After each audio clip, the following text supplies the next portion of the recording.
예, 오늘 이 시간은 제7장 팀워크 집단의 힘 이란 내용을 같이 한번 살펴보도록 그렇게 하겠습니다. 우리가 현대의 사회는 혼자 살아갈 수가 없고 더불어 함께 살아간다는 얘기를 많이 합니다. 그런 면에서 이 팀워크라고 하는 것, 팀이라고 하는 것과 팀워크라고 하는 것이 그만큼 소중하다 하는 것이죠. 그래서 여러분 교재의 앞부분에 보면 거기 전통적 조직으로서의 그 피라미드 구조의 그런 그 조직의 문제점 그런 것들을 이제 얘기하고 있어요. 그래서 한 뛰어난 천재와 실력자, 능력자를 중심으로 해서 전체가 일사불란하게 이끌어져 갔던 것이 어떻게 보면 전통적 그 기업과 전통적 조직의 문화 형태였다면 이제는 이제 시대가 달라졌다는 것이죠. 왜냐하면 그만큼 복잡해지고 또 변화무쌍하고 다양해진 그런 시대를 우리가 지금 살아가고 있기 때문에 한 사람을 중심으로 해서 모든 것들이 이루어졌던 그런 시대는 이제 거기에 대한 그 지혜로운 대처를 할 수가 없다는 겁니다. 그렇기 때문에 어떻게 하면 이제 팀을 이루고 각자의 개성과 능력을 발휘해서 좀 더 효율적인 그런 팀워크를 발휘할 수가 있겠는가 하는 것이 이제 현대사회에서 필요한 부분이고 또 그런 것들을 이제 그 직장 속에서 또 사회 속에서 활용하고 있다고 하는 것입니다. 그래서 이제 그런 내용들을 우리가 쭉 다루고요. 팀 조직의 그런 그 유용성, 유익한 점 같은 것들이 어떤 것이 있는가, 또 팀이 이루어져서 어떤 일을 하는 팀워크의 중요성, 뭐 그런 내용들을 이제 또 같이 살펴보도록 그렇게 하겠습니다. 그래서 이제 또 효율적인 팀 운영의 노하우, 이런 여러 가지 내용들, 또 리더십의 문제에 있어서도 팀 리더로서의 역할은 어떤 것인가, 뭐 그런 것들을 좀 살펴보고요. 또 이 팀이라고 하는 걸 통해서 결국 협동심이 교양된다는 거, 그리고 최적의 팀 개발로서 시너지 효과를 낼 수가 있다라고 하는 것이고요. 또 협동심이 높아지면은 결국에는 윈윈하는 그런 결과를 가져온다. 이제까지는 경쟁관계, 치열한 경쟁관계를 통해서 내가 죽느냐 내가 죽느냐 또 네가 사느냐 내가 사느냐 뭐 이런 경쟁체제, 피 흘리는 아주 그 치열한 경쟁체제였다면 그것이 아니라 협력과 협동을 통해서 어떻게 함께 승리하는 그런 어떤 결과를 가져올 수가 있겠는가 뭐 하는 내용들을 살펴보고요. 또 성경적인 관점에서의 팀워크, 그래서 성경에서 이런 그 같이 한다고 하는 것, 팀워크라고 하는 것이 얼마나 소중하고 좋은 것인가, 이제 이런 내용들이 있는 부분이 있는데요. 그런 것들을 이제 같이 살펴보려고 합니다. 그래서 오늘 요 팀워크 집단의 힘, 요 부분을 같이 나눌 텐데요. 그러면 이어서 PPT로 강의를 계속 이어가도록 그렇게 하겠습니다. 예, 제7장 팀워크 집단의 힘입니다. 예, 우선 이제 서론적인 것을 좀 살펴볼 필요가 있는데요. 여러분 교재 앞부분에 보니까 팀이 천재를 이긴다 하는 말 있다. 예, 팀이라고 하는 것이 그만큼 중요하다 하는 것입니다. 자, 21세기는 모든 것이 빠르게 변하고 문제 해결에 고려해야 할 변수가 다양하기 때문에 한 사람으로서는 감당할 수가 없고, 더구나 사람들의 감수성이 중요한 변수로 작용하는 상황에는 다양한 감성을 가진 사람들로 구성된 팀이 더 성공적으로 일할 수가 있다는 것입니다. 그 사람마다 장점이 있고 또 아주 독특한 그런 어떤 감성적 요소를 가지고 있는 그런 사람들이 다양하게 많이 있죠. 그래서 그런 다양한 능력을 적재적소에 활용해서 같이 팀을 이루어 가지고 어떤 일을 한다면 훨씬 더 효율적으로 어떤 일을 할 수가 있다는 것을 얘기하고 있습니다. 여러분, 그 운동 경기를 보면 아무리 개개인의 실력과 능력이 뛰어나도요, 팀워크가 좋지 않는 그런 그 팀은 결코 좋은 성적을 낼 수가 없습니다. 때로는 개개인의 실력은 조금 좀 뒤처진다고 할지라도 팀워크가 잘 이루어지는 팀은 훨씬 더 좋은 그 성적을 거둘 수가 있는 것이 바로 그것이라고 말할 수가 있습니다. 그만큼 팀이라고 하는 것, 팀워크라고 하는 것이 중요하다, 이렇게 말할 수가 있습니다. 자, 팀과 팀워크, 전통적 조직과 팀. 예, 이제까지 전통적인 조직은 소위 그 피라미드 구조였다고 말할 수가 있어요. 그러니까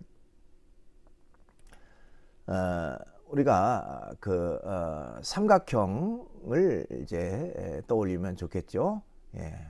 자, 조직이라고 하는 거는 둘 또는 그 이상의 사람들이 공동의 목표를 성취하기 위하여 함께 일할 때 성립됩니다.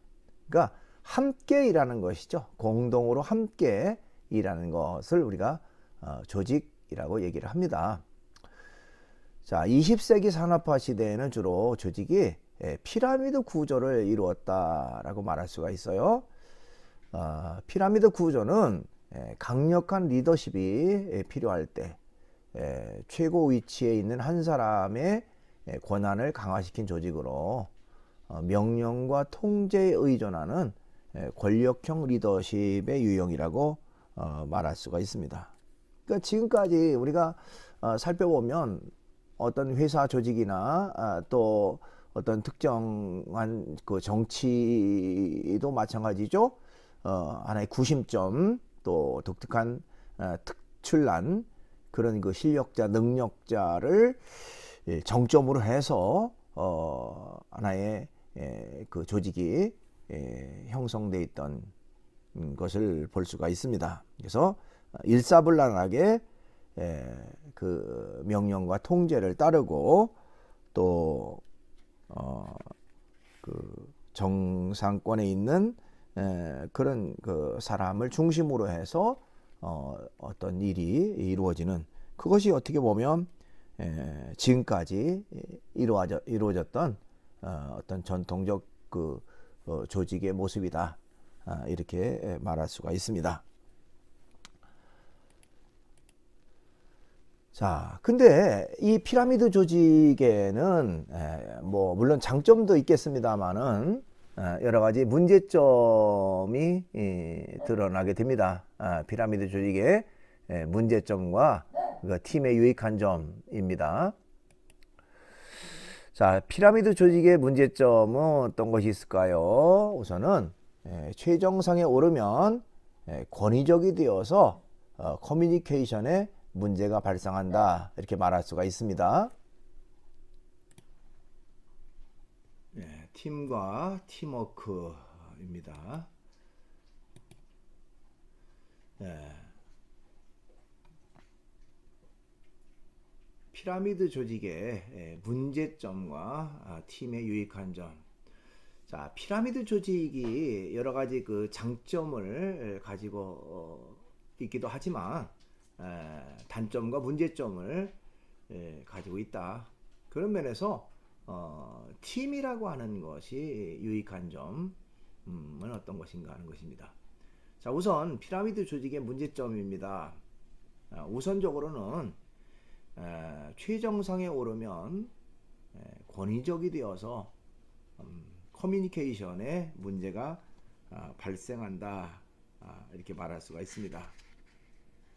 그건 조금 권위적이 된다. 그러니까 일방적이죠. 함께 소통하는 그런 태도, 그런 자세라기보다는 일방적인, 좀 명령적인, 하명적인 어떤 그런 부분을 많이 강조한다는 것입니다. 그런 면에서 원활한 그 소통이, 커뮤니케이션이 제대로 이루어지지 않는다는 것입니다. 그 다음에 두 번째로는 정보 전달이 왜곡되거나 늦어지게 되어진다는 것입니다. 그 하나의 조직에 있어서 그러니까 그 피라미드 형태니까요. 그러니까 하위 조직으로부터 점점 상위 조직으로 이제 올라와야 되니까 그 보고 계통에 따라서 위로 정보가 전달되게 되고요. 그래서 중간쯤에서 정보를 왜곡시키거나 삭제되거나 지연시킬 경우에 결국에는 아래에서 기한했던 그런 그 내용들이 원활하게 상부 조직까지 전달되지 않는 그런 결과가 되어지기도 한다는 것입니다. 그 다음에 신속한 결단이 어렵게 된다, 그런 단점이 있다는 것이죠. 때로는 신속한 결단을 내려야 할 그 중대한 사안이 있을 수 있습니다. 그때 이 보고 계통을 통해서 올라오다 보면 시간이 지체돼서 신속한 결단이 어려워지게 된다는 것입니다. 그 다음에 네 번째로 최고 경영자가 유고되거나 은퇴하면 리더십이 단절될 우려가 있다, 이렇게 말할 수가 있습니다. 그러니까 최고 경영자 한 사람을 정점으로 해서 모든 그 조직이 이제 일사불란하게 움직였는데, 만약에 최고 경영자가 뭐 예를 들면 뭐 몸이 아파서 입원한다든지 또 좀 교체된다든지 이렇게 하다 보면 모든 것들이 이제 그 좀 마비가 되고 또 와해되는 그런 결과가 이루어지게 된다는 것입니다. 그러니까 이런 어떤 변화에 좀 큰 그 문제점을 안고 있다, 이렇게 말할 수도 있습니다. 자, 이러한 그 피라미드 조직의 문제점을 해결하기 위해서 만들어진 것이 바로 팀제라고 말할 수가 있습니다. 새로운 대안으로서의 조직체죠. 그래서 팀이 왜 중요한가 하는 여러 가지 이제 내용이 많이 있습니다만은, 그 주상지라고 하는 주상지 교수가 팀제를 잘 활용할 경우 일반적으로 다음과 같은 유익한 점이 있다라고 팀워크 21세기 사역 패러다임이라고 하는 책에서 기록하고 있어서 그 책의 내용을 소개합니다. 여러분 교재로는 121쪽의 중간 부분입니다. 왜 팀제가 유익한가 하는 것이죠. 우선 첫째로는 팀은 더 많은 사람들을 참여시킴으로써 개인이 하는 것보다 더 많은 자원, 아이디어 및 에너지를 공급한다. 그렇죠. 그러니까 팀이라고 하는 것은 다양한 사람들이 다양한 재능과 능력과 실력을 갖추고 함께 참여해서 공동으로 어떤 작업을 하는 것입니다. 그 때문에 더 많은 자원이 이루어지고요. 자원으로 또 많은 그 아이디어와 에너지가 결국에는 그 표출되게 되는 것이죠. 그런 면에서 팀이 유익하다. 또 팀이라고 하는 것은 리더의 잠재력을 최대화하며 그의 약점은 최소화한다는 것입니다. 그러니까 리더에 의해서 모든 것들이 이루어지던 일방적 그 피라미드식 조직보다는 어떤 잠재력을 그 극대화시키는 결과가 된다 하는 것입니다. 그러니까 여러 사람들이 다양한 의견을 제시하고 같이 참여함으로써 한 사람의 능력보다 훨씬 더 뛰어난 그런 그 능력을 표출하게 되고 또 상대적으로 약점은 최소화되는 그런 결과가 되어진다라고 말할 수가 있습니다. 그 다음에 셋째로 팀은 필요를 충족하거나 목표에 도달하는 방법에 대하여 다양한 전망을 제공하므로 각 상황에 맞는 여러 가지 대안들을 창출하게 됩니다. 그래서 여러 사람이 함께 일한다고 하는 것이 그만큼 다양한 그 상황 또 다양한 그 전망 이런 것들을 통해서 거기에 맞는 그 그때그때의 대안들이 나오게 되고 또 돌발 변수 이런 것들을 좀 해결하는 그런 일에도 이 팀제가 그만큼 효율성이 있다 이렇게 말할 수가 있습니다. 그 다음에 넷째로 팀은 승리에 대한 공로와 실패에 대한 책임을 함께 나누는 것이다. 그러니까 공동 운명체 함께 즐거움도 기쁨도 어려움도 함께 나누는 그런 어떤 팀이 팀제이고요. 그걸 통해서 훨씬 더 책임감을 가지고 어떤 일을 하게 된다는 것이죠. 그 다음에 팀은 리더들로 하여금 목표에 대한 책임을 지게 한다. 그리고 팀은 단순히 개인보다 더 많은 일을 할 수 있다. 그렇죠? 당연히 훨씬 더 효율적으로 다양하게 그리고 훨씬 더 뛰어난 그런 성과를 거둘 수 있는 것이 바로 팀제라고 말할 수가 있습니다. 자, 팀제를 하며 팀원이 리더를 도와 협력하여 일을 함으로써 더 많은 일을 효과적으로 할 수가 있고요. 따라서 더 좋은 성과를 거둘 수가 있습니다. 그래서 피라미드형의 과거의 어떤 그런 조직과 이런 그 팀제와의 그 차이점, 팀제는 피라미드 구조에서의 그런 단점들을 충분히 보완할 수 있는 그런 요소가 되어진다라고 말할 수가 있습니다. 자, 이제 이어서 그 팀워크의 중요성입니다. 데일 카네기라고 하는 사람은요, 미래를 위해 팀을 만들라고 얘기를 했어요. 그가 이렇게 말한 이유는요, 세상이 너무 복잡해져서 여러 사람이 함께 팀워크를 이루며 일하는 것이 더 효과적이라고 생각하기 때문이다 하는 것입니다. 그러니까 세상이 너무너무 다르게 변화되고 또 발전하고 달라지죠.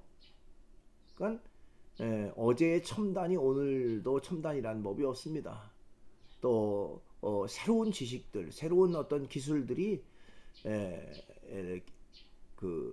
만들어지는 이런 때에 대처하기 위해서는 개인이 정점이 돼서 어떤 일을 하는 피라미드적 구조보다는 조직보다는 이런 그 팀워크라고 하는 것이 훨씬 더 이런 복잡하고 다양한 그런 그 현실에 대처할 수 있는 그런 효과적인 방법이다 이렇게 말할 수가 있습니다. 자, 팀워크라고 하는 말은 협업이라고 하는 말로 이렇게 우리가 번역할 수가 있는데요. 사전적 의미는 팀 구성원 간의 협동, 동작, 작업 또는 그들의 연대로서 팀의 구성원들이 공동의 목표를 달성하기 위하여 각 역할에 따라 책임을 다하고 협력적으로 행동하는 것을 이르는 말이 바로 팀워크라고 말합니다. 팀워크라는 말을 많이 사용하죠. 아까 뭐 운동의 예를 들었습니다만은 축구나 또 뭐 배구나 야구나 이런 운동 경기 할 때 팀워크라고 하는 것이 그만큼 중요하죠. 팀워크가 잘 이루어진 그런 팀은 훨씬 더 좋은 그런 성적과 성과를 낼 수가 있다고 하는 것입니다. 자, 잔센이라고 하는 사람은요, 팀워크의 효용성에 대해서 다음과 같이 얘기를 했습니다. 팀워크는 당신이 다른 이들과 함께 조화롭게 당신의 재능을 발휘할 수 있도록 하는 중요한 요소이다. 당신의 팀이 공동의 목표를 향하여 연합되어 모든 것을 팀의 유익을 위하여 기꺼이 바치려고 할 때 대단한 성공을 경험할 것이며 동시에 경이로운 일들이 일어날 것이다. 팀워크는 당신의 팀을 예상하지 못할 높은 단계로 끌어올려 줄 것이다. 팀워크는 2 더하기 2는 4가 아니라 5 또는 6 또 심지어는 10으로까지 만들 수 있는 그런 능력을 지니고 있다. 그러니까 우리가 상식의 그런 산술적 계산으로 계산보다 훨씬 더 뛰어난 그런 능력을 발휘하게 하는 것이 바로 팀워크이라 이렇게 얘기할 수가 있습니다.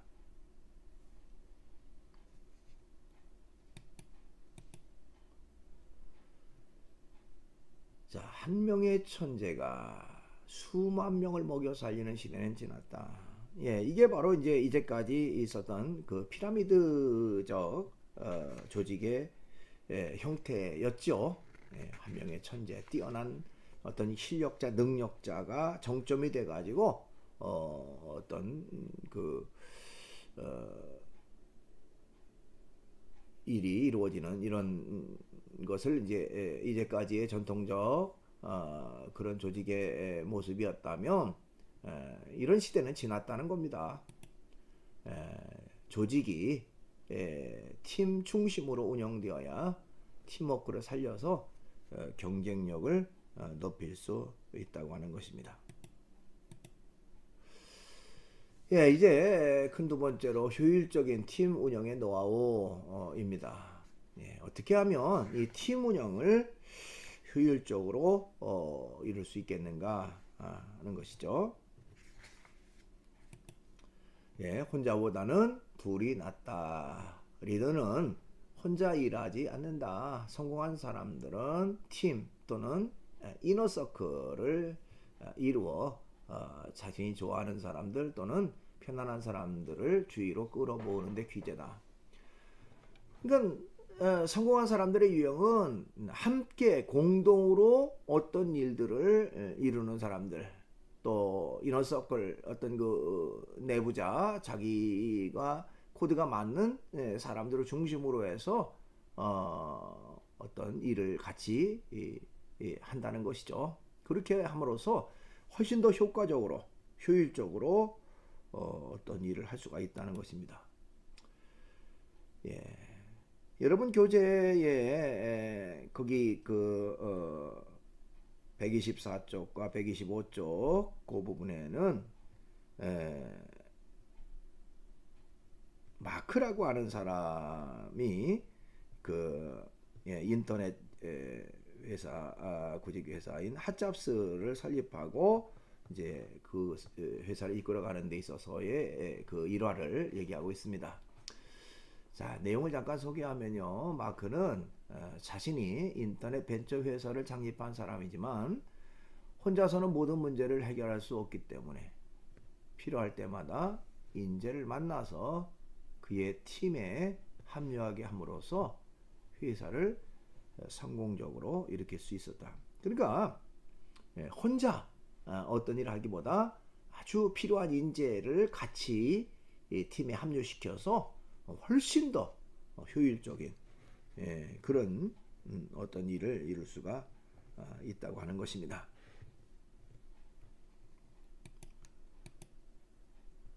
예, 팀 리더십 8가지가 나옵니다. 오늘날 같이 신속히 변화하는 시대에서 조직의 리더가 혼자서 모든 것을 할 수가 없습니다. 그런 면에서 팀 리더십을 발휘하기 위해서 필요한 내용은 어떤 것인가 하는 것입니다. 예, 스튜어드 레빈 또 마이클 크롬이라고 하는 사람은 팀을 성공으로 이끄는 팀 리더십 8가지를 제시를 했습니다. 그 내용을 잠깐 살펴보면요. 첫째로는 공유할 수 있는 목표를 창출하라. 그러니까 팀 리더십을 갖추기 위해서는 목표가, 즉 같이 공유할 수 있는 목표가 창출되어지는 것이 중요하다는 것입니다. 자, 그 이유는 힘을 하나로 집중시키기 위한 것이죠. 뛰어난 리더는 모든 힘을 집중시키고요. 또 비전을 분명히 하고 목표를 정하고 팀이라는 의미가 무엇인지를 팀원들에게 인식시키고 그들의 성취가 바깥 세상에 어떻게 영향을 줄 수 있을지를 팀원들에게 보여주는 것이 중요하다. 그런 면에서 모든 팀원들이 함께 공유할 수 있는 분명한 목표를 창출하는 것이 중요하다는 것입니다. 그 다음에 팀 리더십을 위해서는 팀의 목표를 자신의 목표로 하게 하라는 것입니다. 예. 그러니까 팀 사역이라고 하는 것은 개개인이 그러니까 한 사람이 하는 것보단 각자가 자신의 아이디어와 자신의 능력을 발휘해서 전체적인 그 팀의 목표를 이루는 것이죠. 근데 전체적인 팀의 목표가 곧 자신의 목표가 될 수 있도록 그런 어떤 책임의식을 가지라는 것입니다. 그래서 각자가 그 팀을 위해서 일하는 것이 얼마나 효율적으로 중요하게 작용하는지를 강조하기 위해서 팀의 목표를 자신의 목표로 하라는 것이죠. 그 다음에 세 번째로 사람을 개개인으로 대하라 이렇게 말하고 있습니다. 그러니까 무슨 얘기냐면 각자의 개성과 기술을 살려서 팀에 기여할 수 있도록 하라 하는 것입니다.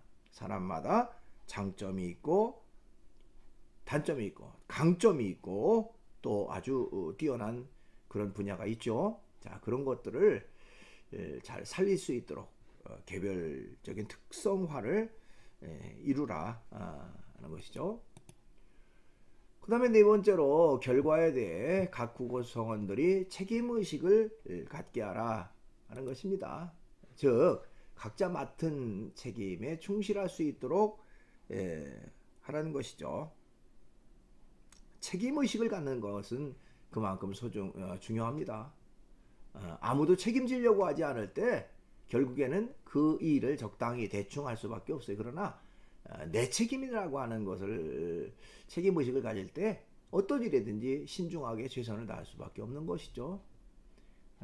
그런 면에서 모든 구성원들이 내 일이다, 내 책임이라고 하는 책임의식을 분명히 할 수 있도록 하는 것이 효율적인 팀 운영의 요소다 이렇게 말할 수 있습니다.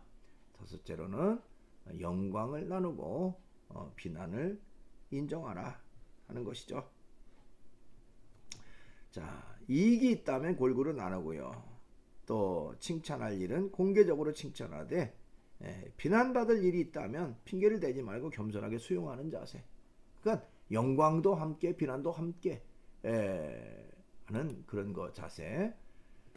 그 다음에 여섯 번째로 팀 내에 자신감을 심어줄 수 있는 모든 기회를 이용하라 하는 것입니다.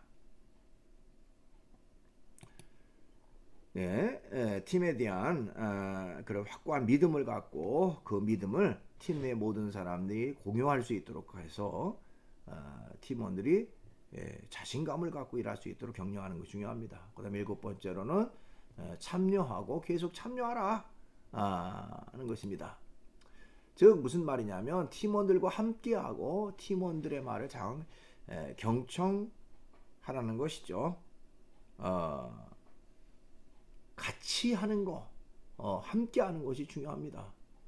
리더라고 해서 팀원들에게 모든 것을 맡기고 자기는 그냥 좀 멀리 있는 것이 아니라 함께 같이 참여할 수 있는 것, 같이 팀원들의 말을 잘 경청하는 것이 중요하죠. 그 다음에 조언자가 되어라. 좋은 팀 리더는 조언자로서의 역할을 하는 것도 중요합니다. 그래서 리더는 팀원에게 자신의 경험을 들려주고 또 팀원 가운데 힘들어하는 사람이 있으면 코칭해 줌으로써 주도적으로 일할 수 있도록 해야 한다. 더 나아가 팀 내에 리더가 재생산될 수 있도록 리더십을 가르쳐야 된다. 굉장히 중요한 부분이라고 말할 수가 있어요.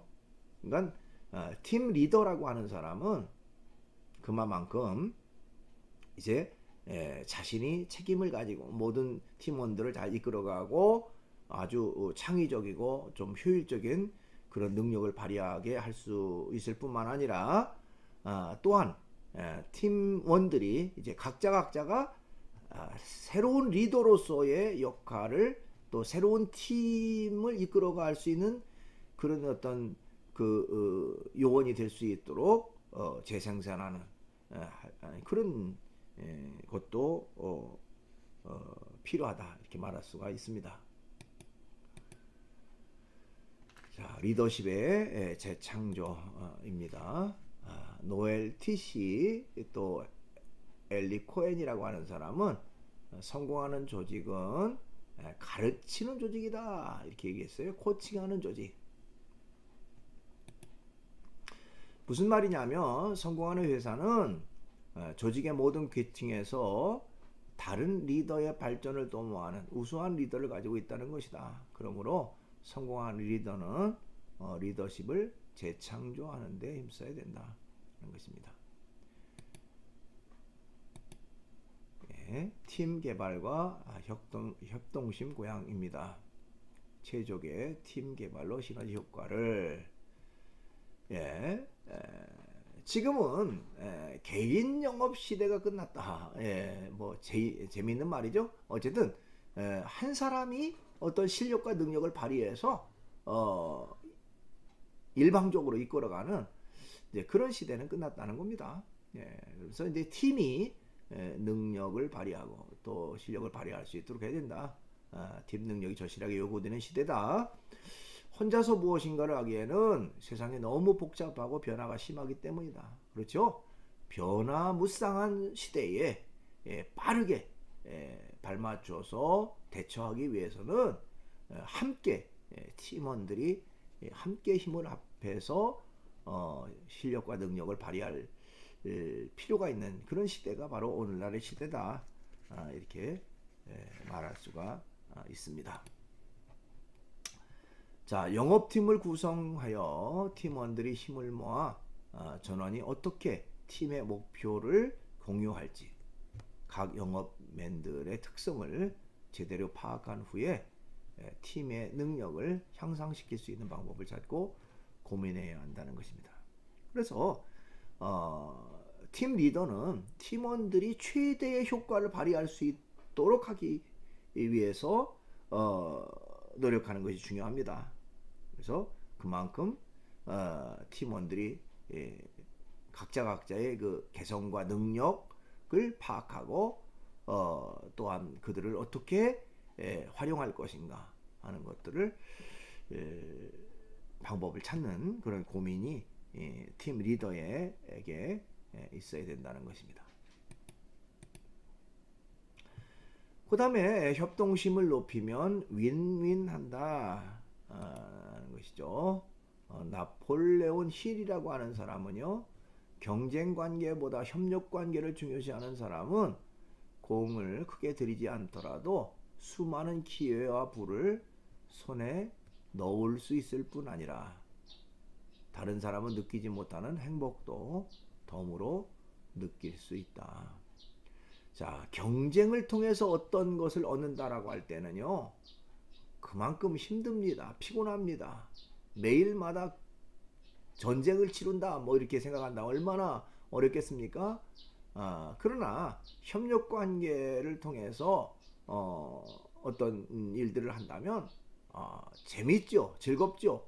그리고 더 많은 다양한 일들을 이룰 수가 있고 또 쉽게 어떤 결과물을 얻을 수가 있죠.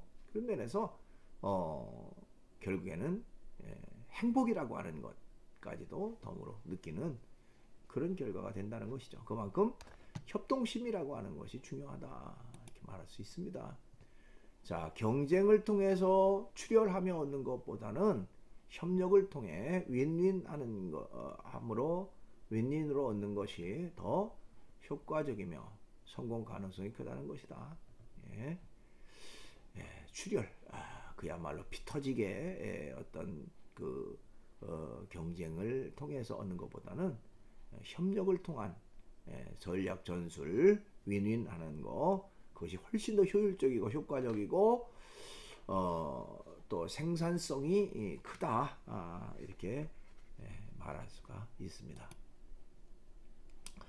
자, 앤드류 카네기라고 하는 사람은요, 팀워크는 공통의 이상을 위해 협력하는 능력이자 평범한 사람들이 비범한 성과를 이룰 수 있도록 해주는 연료와 같다.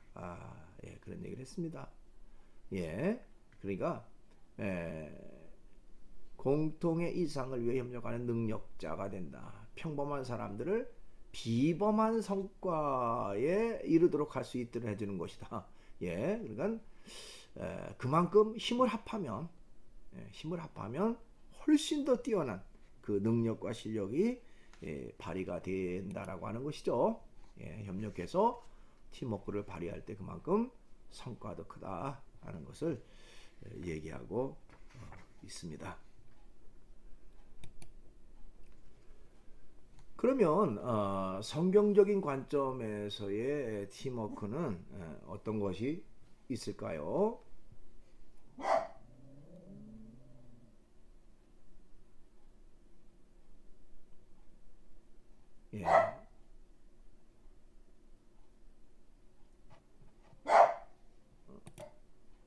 그렇다면 성경적인 관점에서의 팀워크는 어떤 것이 있을까요? 팀워크를 강조하는 대표적인 성경 말씀을 성경에 찾아보면요. 전도서 4장 9절로 12절을 좀 볼 수가 있습니다. 그 내용을 잠깐 소개하면, 두 사람이 한 사람보다 더 나은 것은 협력함으로 일을 효과적으로 할 수 있기 때문이다. 만일 두 사람 중 하나가 넘어지면 다른 사람이 그를 도와 일으킬 수 있으나, 혼자 있다가 넘어지면 그를 도와 일으켜 주는 자가 없으므로 그는 어려움을 당하게 된다. 추운 방에 두 사람이 함께 누우면 따뜻해진다. 그러나 혼자서 어떻게 따뜻해질 수 있겠는가? 한 사람으로서는 당해낼 수가 없는 공격도 두 사람이면 능히 당해낼 수 있으니 삼겹줄은 쉽게 끊어지지 않는다. 이 말씀이 어떻게 보면 단합, 연합, 팀워크이라고 하는 것을 강조하는 그런 내용이라고 말할 수가 있습니다. 그렇죠? 한 사람보단 두 사람보다 세 사람이 협력할 때 훨씬 더 효과적으로 어떤 일을 이룰 수가 있습니다. 두 사람이 같이 간다면 한 사람이 넘어져도 그 사람을 도와 일으킬 사람이 있어요. 그렇지만 혼자 가다가 넘어지면 그를 도와 일으킬 사람이 없지요. 또 추운 방에 두 사람이 함께 누웠으면 체온과 체온이 따뜻함을 더해줘서 서로 좀 따뜻해질 수 있는데, 혼자 있으면 결코 따뜻해질 수가 없다는 얘기입니다. 그러니까 세 줄, 삼겹줄은 결코 쉽게 끊어지지 않는다. 힘을 합하면. 그런 얘기죠. 이런 팀워크에 얽힌 그 재미있는 예화가 많이 있습니다만은, 그 중에 좀 몇 개를 소개하면,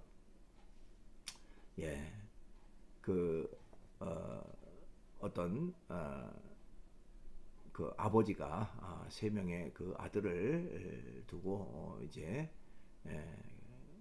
장성한 아들을 두고 세상을 떠날 날이 가까이 왔는데, 세 자녀들이 각자 너무너무 개성이 강하고 따로따로 노는 거죠. 서로 하나가 되지 못하고 서로 자기가 잘났다고 그렇게 나대고 뭐 이런 모습들을 보고 아버지로서 마음이 놓이지 않는 거야.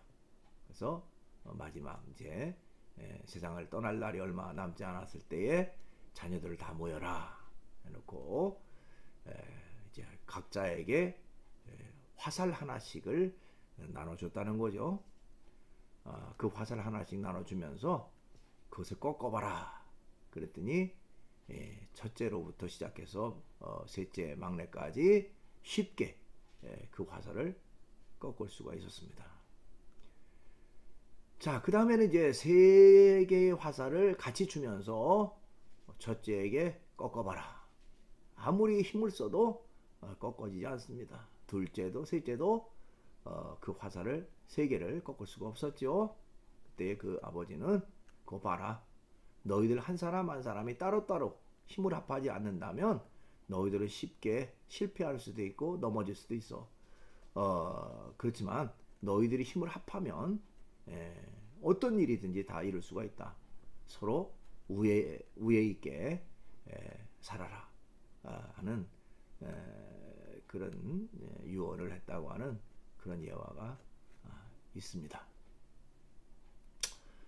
또 예화 하나는요, 그 인도의 성자로 불렸던 선다싱이라고 하는 사람의 예화입니다. 이 선다싱이라고 하는 사람은 기독교 신앙을 가진 사람으로서 성자처럼 불려졌던 그런 인물인데요. 선다싱은 그 히말라야 그 지역 고산지대를 다니면서 많은 사람들에게 기독교 복음을 전도했던 그런 사람으로도 유명합니다. 그 선다싱이 한 번은 이제 그 아주 높은 그런 산을 넘어서 그 너머에 있는 동네에 가서 이제 기독교 복음을 전하기 위해서 출발했는데 그때는 이제 추운 겨울이었다고 그래요. 더군다나. 그러니까 추운 겨울에 눈이 막 쌓여 있는 산길을 가는데 어떤 한 사람이 이제 나도 저 산을 넘어가니까 같이 동행하자 라고 하는 그런 제안을 했다고 합니다. 그래서 두 사람이 만나서 이제 같이 산길을 이제 올라가고 있습니다. 힘들게 산길을 올라가는데 한 중턱쯤 가서 보니까 그 눈더미 속에 한 사람이 쓰러져 있는 것을 발견했습니다. 이제 추위에 결국 쓰러질 수밖에 없었던 그 사람을 발견하고 나서 선다싱이 가까이 가서 보니까 아직 그 숨이 붙어 있는 그런 상태였다고 그래요. 그래서 같이 가던 그 동료에게 자, 우리가 이 사람을 부축해서 같이 이 사람과 함께 산을 넘어갑시다 라고 제안을 합니다. 그때 그 동행하던 사람은요, 무슨 말을 하느냐, 우리가 지금 여기서 머물러 지체하다가는 우리도 그 사람 꼴에 대해서 금방 죽을 수밖에 없다. 그 사람을 도우려면 당신 혼자 도와라. 나는 내 갈 길을 가겠다라고 혼자 앞서갑니다. 이 선다싱은 아직 살아있는 사람을 그냥 두고 갈 수가 없었어요. 그래가지고 그 사람을 들쳐 업고 그야말로 끙끙거리면서 그 산을 넘어서 가게 됐습니다. 자, 땀을 뻘뻘 흘리면서 끙끙하면서 산을 올라가 보니까 그 열기에 의해서 그 사람의 몸이 서서히 녹게 되고 결국에는 그 사람의 의식이 돌아와서 이제 같이 걸어서 이제 산을 넘고 내려가는데, 내려가는 즈음에 그 눈더미 속에 또 한 사람을 발견하게 돼요. 가만히 보니까 자기들 앞서 출발했던 그 사람이었다고 합니다. 그래서 가까이 가서 보니까 이미 그 죽은 상태였다는 거죠. 자, 그런 그런 자신의 그 상황 속에서 썬다싱은 고백합니다. 만약에 나도 이 죽어가고 있는 사람을 그 긍휼히 여기지 않고 불쌍히 여기지 않고 나 혼자 살자고 그냥 갔다면 나도 이렇게 이 사람처럼 될 수밖에 없는, 죽을 수밖에 없는 그런 상황이었을 것이다.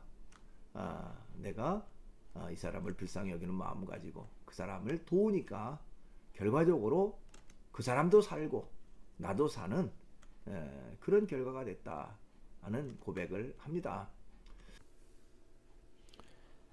예, 여러분 교재로 131쪽에 거기 중간 부분에 보면 이제까지 우리가 쭉 다뤘던 이런 팀워크를 가장 잘 실천한 사람이 누구인가? 성경 중에서요. 성경 중에서 팀워크를 가장 잘 실천한 사람이 누구일까 하는 내용이 나옵니다. 거기에 이제 두 사람의 인물이 등장을 합니다. 모세라고 하는 인물과 다윗이라고 하는 인물을 들어요.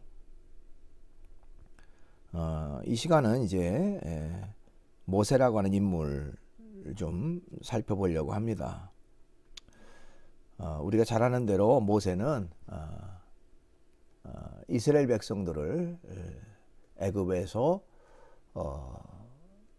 이끌고 나와서 가나안 땅으로 인도했던 사람이죠. 애굽은 이제 오늘날의 이집트고요. 그러니까 이집트에서 유대인들이 살게 됐는데 오랜 세월이 흐르면서 유대인들이 아주 번성하고 번창하니까 위기의식을 느낀 그 당시에 그 바로라고 하는 왕이 유대인들에 대해서 엄청난 고통과 괴로움을 줍니다. 마치 노예와 같이 종과 같이 그렇게 엄청난 고통과 괴로움을 안겨주죠. 그런 가운데 이스라엘 민족은 이제 창조자 하나님께 기도하게 됐고 결국에는 모세라고 하는 인물을 통해서 이집트에서 나와가지고 가나안이라고 하는 곳으로 이끌어 가게 됩니다. 우리가 그것을 이제 출애굽이라고 하는 말로 쓰죠. 나왔다. 애굽에서 나왔다. 뭐 그런 의미를 담고 있습니다. 성경에 보니까요, 이스라엘 백성들이 애굽에서 나올 때에 그 인구가 어느 정도 되느냐, 한 60만 명 정도라고 표현하고 있어요, 성경에. 근데 그 60만이라고 하는 것이 그 당시에는 이제 그 20세 이상의 남성들만 사람의 숫자에 포함시켰습니다. 그러니까 20세 미만의 그 어린이라든지 또 여성들은 전혀 사람의 숫자에 포함시킨 게 아니죠. 그래서 20세 미만의 남자들과 여성들 다 포함하면 오늘날 어림잡아서 약 그 200만 명 정도 될 것이다. 이렇게 이제 추산을 합니다.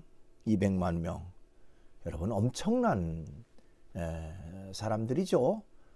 자, 그 많은 사람들을 이끌고 그 애굽에서 이집트에서 나와서 가나안이라고 하는 곳으로 이끌어 가는데 얼마나 많은 고충과 어려움이 있었겠습니까? 또 개인과 개인 사이에 또 부족과 부족 사이에 뭐 수없이 많은 그 이해 다툼이 있었을 겁니다. 이제 그런 문제 때문에 이 모세라고 하는 사람은 새벽부터 밤늦게까지 송사 문제, 재판 문제, 그것 가지고 이제 그걸 판결하느라고 너무너무 힘들어 했어요. 서로의 개인적인 그런 그 이해타산 문제 때문에 결국에는 모세라고 하는 사람에게 가지고 오면 시시비비를 하나하나 가려줘야 되는 그런 어떤 위치에 있었던 거죠. 너무 힘들어요. 자, 그때에 소위 부장제도를 제안했던 사람이 있습니다. 그 사람이 바로 모세의 장인이었던 그 이도로라고 하는 사람이에요. 성경에는 또 다른 이름으로 르우엘 이렇게 말하기도 하는데, 이드로, 르우엘 같은 이름입니다만은, 이 사람이 이 모세를 만나러 이제 왔다가 하루 종일 지켜보고 나서 참 답답한 마음이 들었어요. 자, 한 사람이, 모세 한 사람이 그 엄청나게 많은 사람들의 그 송사 문제를 하나하나 판결하다 보니까 이건 비생산적이다, 너무 힘들다, 그걸 어떻게 감당하려고 하느냐. 그러니까 너무너무 피곤하고 힘든 거죠. 새벽부터 밤늦게까지 그 일에만 매달리니까. 그래서 제안했던 것이 바로 이제 소위 부장제도라고 하는 겁니다. 그래서 성경에 보면 그 1000부장, 100부장, 50부장, 10부장을 두라. 이 부장이라고 하는 것은 그 군대를 거느릴 수 있는 지휘관을 말해요. 그러니까 1000부장은 1000명을 거느릴 수 있는 지휘관, 100부장은 100명을, 또 50부장은 50명을, 10부장은 10명을 거느릴 수 있는 군대 지휘관을 두고, 자, 하찮은 일, 작은 송사들은 10부장 선에서 해결을 하도록 해라. 또 거기서 해결 못하는 조금 큰 일은 50부장에게, 또 거기서 해결 못하는 조금 더 큰 일은 100부장에게, 또 더 큰 일은 1000부장에게 가지고 와서 문제를 해결받도록 하고, 아주 큰 일, 거기서도 해결 못하는 진짜 큰 일만 이 모세에게 가지고 와서 판결을 받도록 한다면 훨씬 더 능률적이고 효율적이고 또 업무 처리를, 많은 업무를 처리할 수 있지 않겠는가 하는 제안을 합니다. 그렇게 해서 생겨난 것이 바로 이제 이런 그 부장제도였고요. 그래서 이 모세가 자기 장인의 그런 그 제안을 굉장히 좋게 생각을 해서 그걸 받아들여서 일 처리를 하니까 너무너무 쉽게, 너무 원활하게 그 일 처리를 잘할 수 있었다고 하는 것입니다. 어떻게 보면 혼자 하려고 하다 보면 결국에는 한계가 있는 거죠. 근데 팀이 이루어져서 같이 그 업무를 감당한다면 훨씬 더 효율적인 그런 일들을 할 수가 있다고 하는 것입니다. 여러분, 팀워크라고 하는 것은요, 나만 혼자 살겠다라고 하는 그런 태도가 아니고 함께 윈윈한다, 함께 산다, 너도 살고 나도 산다 하는 그런 의미로 우리가 받아들이면 좋겠습니다.